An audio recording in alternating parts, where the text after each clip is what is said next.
The scent of death lingered in the salt-tinged air, mingling with the brine and the decay of seaweed strewn across the shore.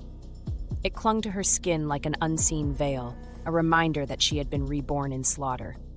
Daemonweaver stood amidst the carnage, her chest rising and falling with exhilaration, her fingers still slick with the warmth of lifeblood.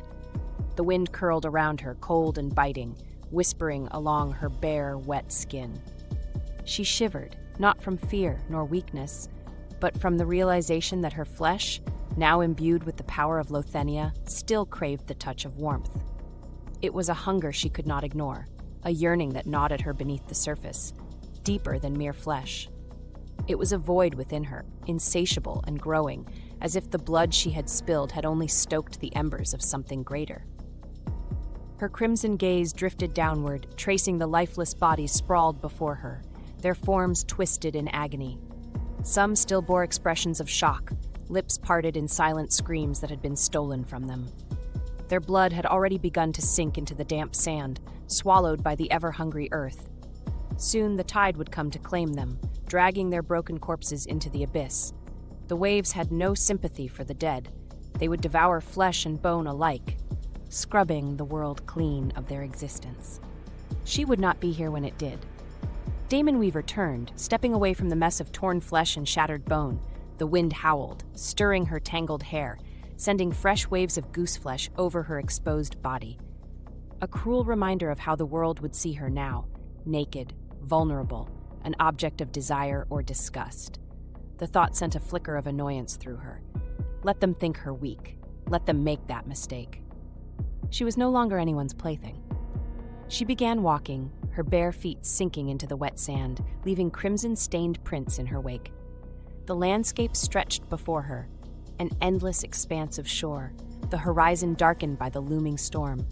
The sky churned with thick, thunder-laden clouds, casting long shadows over the desolate coastline. Every few moments, a distant flash of lightning cut through the gloom, illuminating the wreckage scattered further up the beach. Splintered planks, broken barrels, a tangle of rope half buried in the sand, the skeletal remains of the ship that had brought her to this fate. Her jaw tightened as she gazed upon it. That ship had been her prison, the vessel of her torment. Now it was nothing more than a corpse rotting upon the shore, much like the men who had captained it. The sight brought no satisfaction, only the cold clarity of survival. What was done was done. Now she needed to move forward. She sifted through the wreckage with slow, methodical movements, fingers brushing against splintered wood and twisted iron. The ship's cargo had been tossed inland by the waves, some of it lying in heaps near the jagged rocks that lined the coast. Broken crates leaked their ruined contents onto the sand. Sacks of grain swollen with seawater, shattered bottles that once held fine wine, rusting weapons too corroded to be of any use. There was nothing of value here. Nothing but fabric. It was no fine silk, no noblewoman's gown, just a tattered cloak, its once rich blue faded to a dull, waterlogged ruin. Beside it lay a crumpled tunic, the color indiscernible beneath the grime, and a pair of breeches that had been split open at the seams, hardly fitting for the power that now pulsed within her, but it would serve. Daemonweaver picked up the tunic, shaking it free of debris before pulling it over her head. The fabric clung to her damp skin, heavy and scratchy, but at least it covered her. She tied the cloak around her shoulders, the sodden material chilling her further, but it would dry soon enough. The breeches were beyond salvaging, but a length of cloth torn from one of the sail remnants would do well enough to bind around her waist, offering at least the semblance of modesty. Her fingers traced the edges of the fabric, frowning at its simplicity. These rags were beneath her now. She should be adorned in jewels, in fine leathers, in robes befitting a queen of darkness. But that time would come. For now, she would play the part of the lost traveler, the shipwrecked survivor. She turned her gaze inland, where the cliffs rose high above the beach, their jagged edges clawing toward the storm-ridden sky.